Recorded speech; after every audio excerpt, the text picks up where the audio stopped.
सोमराज महाराज सेलुकर के द्वारा सोम दशगात्र यज्ञ का आयोजन किया गया है। यह यज्ञ अपने आप में वैदिक अनुष्ठानों में सबसे महत्वपूर्ण मानी जाती है।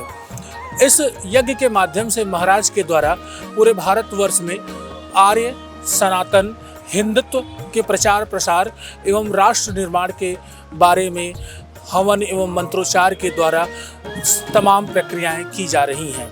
मैं इस मौके पर सोमराज महाराज से बात करूंगा, यज्ञ की सफलता, यज्ञ के सुअवसर एवं तमाम मुद्दों के बारे में उनके विचारों को जानने का प्रयास करूंगा। जी महाराज जी नमस्ते। यहाँ पर ये जो यज्ञ हो रहा है तो इसका मूल उद्देश्य, जैसे भाई साहब जी ने कहा कि इसका मूल उद्देश्य है कि हमारे राष्ट्र में सब अच्छी चीज़ें हो, हमारे राष्ट्र में सुशासन बना रहे, हमारे राष्ट्र में सब खुशहाल रहे। इसी एक विश्व कल्याण के उद्देश्य से ये सोमयाग यहाँ पर किया जा रहा है। सोमयाग ये वैदिक अनुष्ठानों में सबसे श्रेष्ठतम अनुष्ठान माना जाता है। इसमें चारों वेदों के ऋतुज लगते हैं। जो इस वेद के विद्वान लोग हैं, इसे पूरे भारतवर्ष में से गिने चुने लोग इस यज्ञ में आए हुए हैं।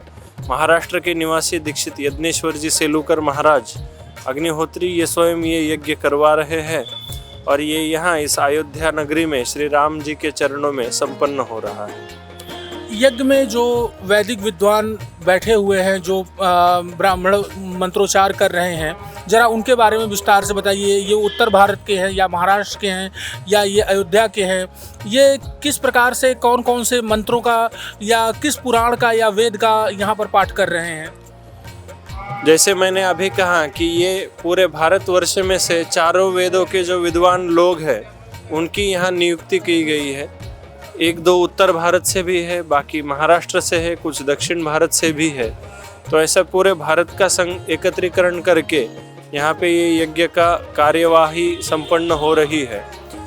इस यज्ञ में चारों वेदों का उपयोग होता है। उस वेदों में जो शस्त्र और स्तोत्र यानी सूक्त बताए गए हैं, उन सूक्तों का उच्चारण यहाँ पे चलता रहता है। जैसी देवता होगी उस अनुसार यहाँ पे उच्चारण होता है और उसको उन देवताओं को हवि यानी आहुति दी जाती है। एक बात जो साइंस कहती है कि यज्ञ या हवन से पर्यावरण को अनुकूलता मिलती है, यानी यज्ञ पर्यावरण के अनुकूल होते हैं। इससे पेड़ पौधे जो होते हैं उनमें अच्छे फल फूल आते हैं, अच्छे अनुकरण होते हैं। तो ये साइंस और रिलीजन दोनों को कैसे आप देखते हैं? एक दृष्टि से देखा जाए तो विज्ञान और वेद ये कभी अलग है ही नहीं। अगर हमारी दृष्टि वैसी हो जाए तो हमारे पूरे वेदों में ही विज्ञान हमें दिखने लगता है। पर ये आज हम आज की नज़रों से देख रहे हैं हमारे संस्कृति की तरफ। हमारी पुरातन संस्कृति जो है वो विज्ञान से परिपूर्ण है और ये जो यज्ञ है ये बना है इसलिए गए है कि इससे पूरा वातावरण शुद्ध हो जाए। और केवल वातावरण ही नहीं, वातावरण के साथ साथ हमारे अंतःकरण की भी शुद्धि इस यज्ञों से संपन्न होती है।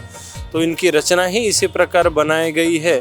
तो इसमें कोई दो राय नहीं है कि इससे वातावरण शुद्धि भी होगी और हमारी अंतःकरण शुद्धि भी होगी। एक बात और कहते हैं कि जैसे यज्ञ करने से हमारे सनातन को बल मिलता है।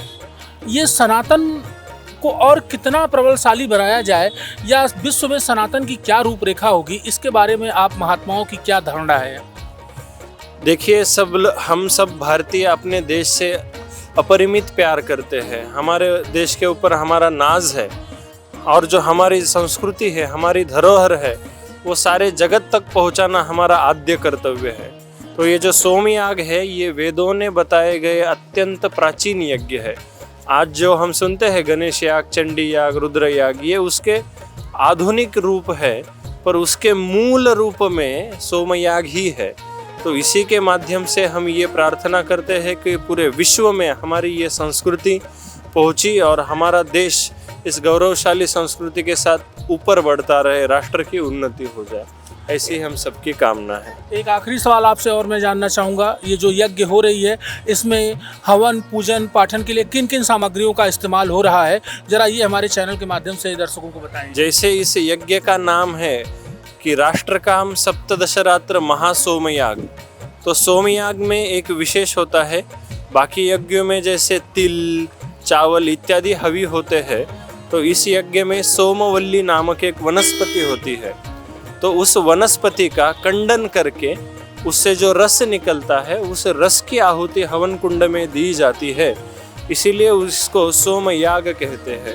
तो प्रमुख रूप से सोमवल्ली और उसके साथ घी, इन दोनों हविर द्रव्यों का हवन कुंड में होता है।